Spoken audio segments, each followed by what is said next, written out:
Hi, I'm Laura Kisberg, and I am a second grade teacher at Shimek Elementary in Iowa City, Iowa. I am one member, a part of our leadership team, who consists of Chris Bazark, our building principal, our instructional coach, Chrissy New, of Kayla Cordova, our fifth grade teacher, Vicki Mueller, sixth grade, and Kathy Ross, a first grade teacher. Today, we are in hopes of getting certified in level 1.6. 1.6 is where students, parents, and communities have formal ways to provide input regarding the optimum functioning of our school. As you can see, 1.6 is an area of growth for us. Our means ranged from 3.1 from our students to 3.5 of staff and parents. You can check out our fall 2022 survey results and individually go through the student, staff, admin, and parent results to kind of dig a little deeper to find out what they each decided. So, when looking at 1.6, we felt the parents felt higher in the area that their leaders at Shimek at their school asked for their opinion about how the school should work and function. Whereas students felt teachers or leaders at Shimek really didn't ask their opinion on how the school should function. So our survey results indicate 1.6 is an area of growth. Stakeholders rated our school lower on this leading indicator. We need to be very proactive in building positive relationships with parents and students, helping them feel as though they can come to school with any questions or concerns when they are facing a challenge. Building a positive rapport by taking time to interact individually, listening to their comments or concerns, and showing enthusiasm. It's beneficial to consider asking for feedback from the school community as well. Receiving feedback from our community can give us a lot of insight into what we're doing well and maybe even how we can improve going forward. In addition, many parents and students do appreciate when we value their opinion, when we can strengthen the school environment, because this is an environment for all. We have four lagging indicators that we're going to share with you. So, our practices and artifacts that we're uh, continuing to do and are doing right now. We'll show you a PTO agenda, how we get guest feedback from our community. Look at the conditions for learning survey as well as a climate and culture survey. So our first lagging indicator would be PTO agendas. PTO agendas, or the PTO in general, help us build a sense of community among parents, teachers, and students. They are wonderful at Shimek, and they organize social events, family-oriented activities, and have a lot of collaborative projects that bring people together in order to have that positive feel and that positive community.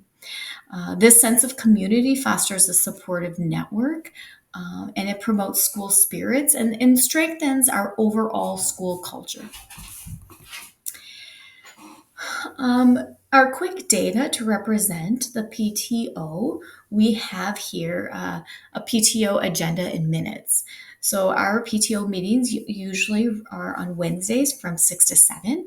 On the agenda, you can see, as well as the minutes, you can kind of see the outline of how the meeting works. PTO meetings always start off with a principal report, and Mr. Pizarnik takes about 10 minutes to go over school updates, what's happening in the school, what's going on out of the school, so parents and community members are aware of that. They talk about any teacher updates or any upcoming activities. In this case, this was in April, so in May they talked about what's coming up for teacher and student or staff appreciation week, and then kind of what end of the year activities and community events are going to be held. There's always documentation on the bottom of members that were in attendance as well. And this gets sent out so community members as well as staff and families know exactly kind of what's going on at Shimek throughout the school year. Our second lagging indicator would be guest feedback signs. Around Shimek Elementary, we have QR codes that are found in common areas as well as outside of all of our classroom doors for individuals to give in the moment feedback. This feedback encourages our families and students and community to give their feedback on how we could possibly make things better or continue to do things in in a way that they feel is already going very well. So this is just the sign that you would see outside of different common areas, outside of classroom doors, where staff, families, and community members, as they come into Shimek, could use their phone and click on the QR code. Then, if we do have any type of feedback that comes through, we can look at that feedback as a leadership team, as a school staff team, and decide, where are our families and communities seeing an area of growth or maybe an area of improvement. Some of those questions that you would answer if you click on that QR code would be: how satisfied were you with your overall experience at Shimek? And this was in April, so we can kind of just a one little snapshot of what people are feeling. And overall, they were very extremely satisfied in their overall experience. Another question was, please rate Shimek Elementary on the following areas. And then they had far above average, slightly above average, average, slightly below, and then below. So overall, how was our overall service? Where did you feel welcomed upon entering the building? How was the friendliness of staff, the knowledge of staff, as well as the building cleanliness? As you can see, for the most part, we did fare far above average in all areas.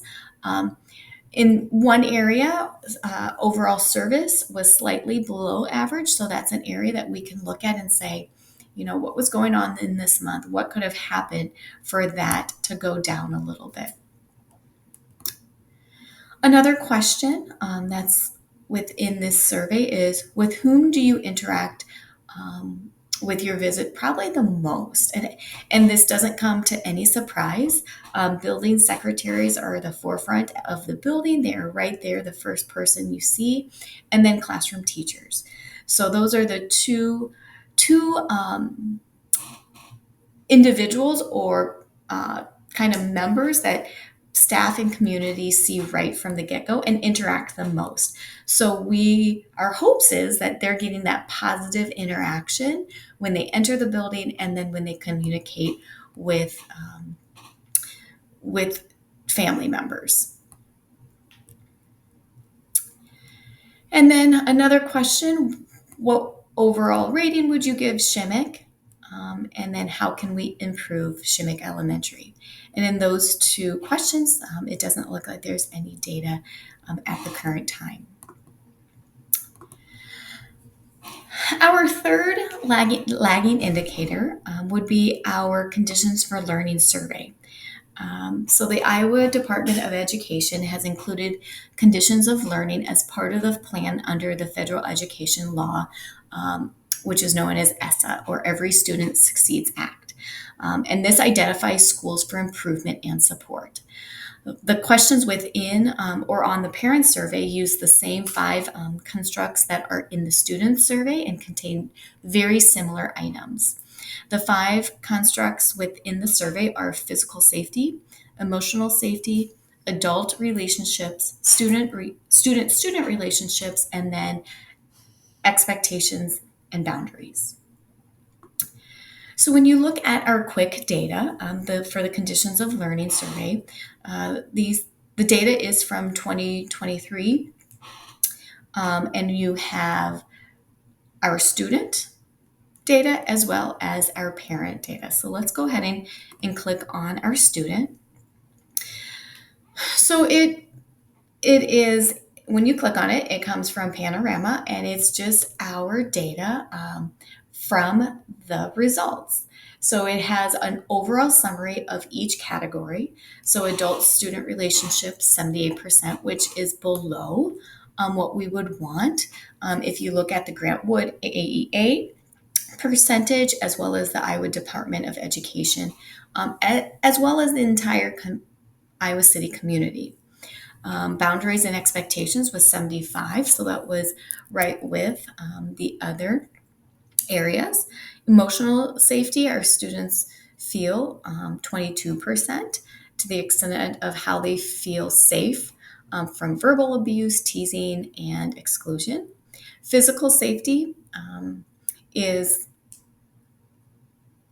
below Grant Wood and Iowa Department of AEA standards. And then what's the student relationship between student and student?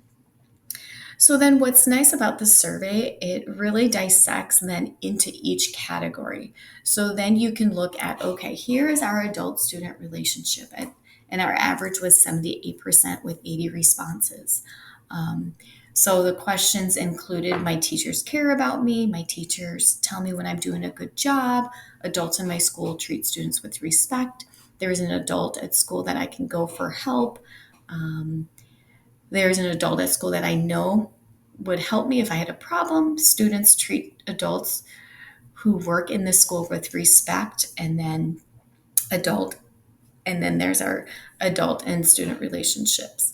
So as you can see, the areas that we would really want to focus on when we just look at this as a building leadership team would be students treat adults who work in the school with respect. So how do we, as a school community, make sure in the eyes of students that students and adults are respecting one another?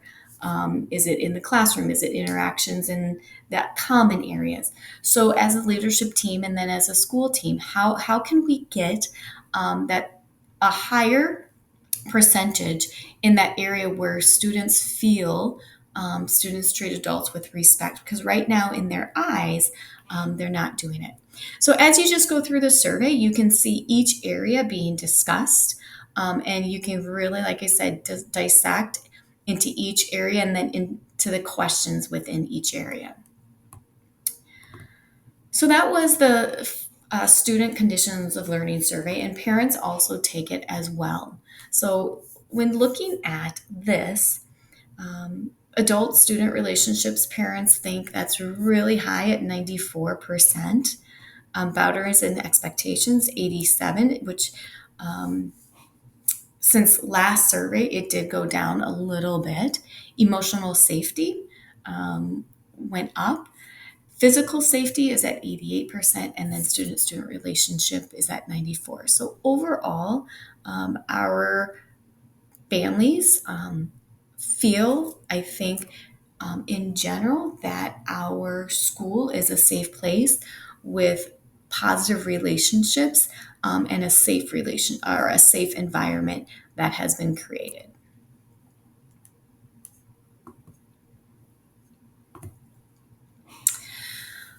Our fourth and final lagging indicator for 1.6 is our climate and culture survey. Unfortunately, this survey did not get administered in the spring of 2024 due to the Iowa law. Kind of what is the expectation of this survey, though?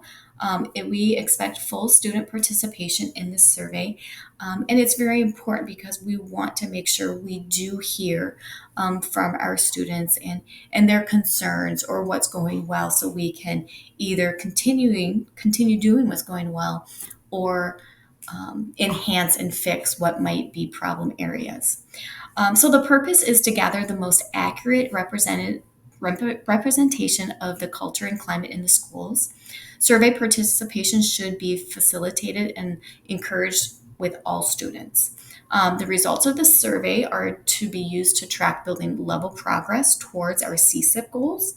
as well as inform proper priorities for programming and policy development. So, about this survey would be for all students, grades 5 all the way through 12th grade, or fifth through 12th grade. And it includes students in the online program as well that will be participating. The survey is administered via a link sent to every student via their individual email account. And the survey should be completed at school using their ICCSD computer. If there needs to be accommodations, all survey items and responses have been are enabled with a clickable link that reads the text out loud for students who would like or require an accommodation as well. So, looking at our spring of 2023 survey, again, we chose this indicator because it aligns nicely not only with HRS 1.6, but other levels as well. So, we have indicated the levels, like I said, not only 1.6, but other HRS levels as well within each question. So, the first area of focus would be that academic encouragement. So, the three questions would be my teachers care about my learning, teachers encourage me to work hard, teachers encourage me to ask questions and participate. And it's a yes. And the subgroups, you have Asian, Black or African American, Hispanic, white, multiracial, and then our grand total of our entire school. So this one area rated very highly amongst all of our student population. When you go to the next one, most of my teachers really listen to what I have to say. If I have problems in the class, I am comfortable talking to most of my teachers about it, and most of my teachers seem to understand where I'm coming from. As you can see, this area was of average to us. You know, we ended up at 74%. Our white population of students answered 71%. So again, this is an area, if it's not above 80, we want to take a look at as an instructional team and then a school team of what can we do to facilitate or to enhance the needs of our students so we can get optimal learning. A couple other questions. I respect my teachers. Overall, 98% of Shimek Elementary students do respect their teachers, which is wonderful to see. Going to the next one, I trust my teachers. So there is respect for the teachers, but that trust might not always be there, especially from our Black or African American population. So this is a time where we come together as a school team and say, why are our students in a spot that they're not trusting us? What conversations do we need to have? What do we need to do within our classroom community to make sure that that trust is there? And then another question, the school would take appropriate action if an incident was reported. Teachers make it clear that bullying is not allowed. If you tell a teacher that you're being bullied, the teacher will do something about it. Students at your school try to stop bullying. And I think this is an area where all schools, especially Shimek, have worked really hard on focusing on.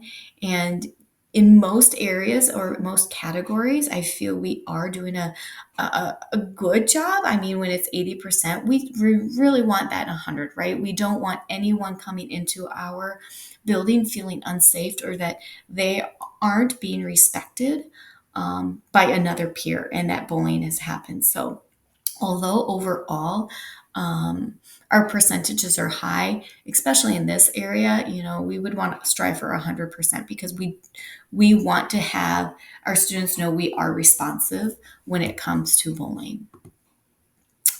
Couple more areas for this survey. I see myself as a valuable member of the classroom. I feel that my contributions are valued in the classroom. Again, this is now we're looking into the students' feelings, right? Like they want to be a part of a community that feels respected, that they feel trusted. And right now, I don't know if our students are feeling that way. Again, but just below that, I have chances to help decide what is best for my class, or my teachers ask me what I want. So, how as a school building do we really focus on our students and their needs, and so they have a voice as well? So, these are some areas that we will really be looking at in the future coming up next school year. So, when looking at all of our lagging indicators, as you can see, 1.6 is an area of growth for Shimek Elementary. Because of this, you can also see our action plan that we developed this past year on what we are going to do, or what we have been doing or had done this previous year to make sure we are being responsive to 1.6. So we have all of the levels off to the side, and it shows where we were giving these surveys. And I think, we could have added, the quick data that we do on our doors. We could add PTO meetings, agendas. Those are still things we continue to do every month. But as you can see, we were very cognizant of knowing in the month of November and in the month of February, that is when we are going to send out an email to our families for a survey in order to look at that data. And we know that the conditions for learning survey is always in April. But embedded in all that, we have our quick data as well as those PTA or PTO agenda and meeting notes to look upon as well. Thank you so much for your time and listening to, what we hope to work on. And like I said, 1.6 is an area of a growth for us, and we will continue to make sure that we are finding more ways to get student and parent and families input to our school in order for them to feel valued and heard. Thank you so much.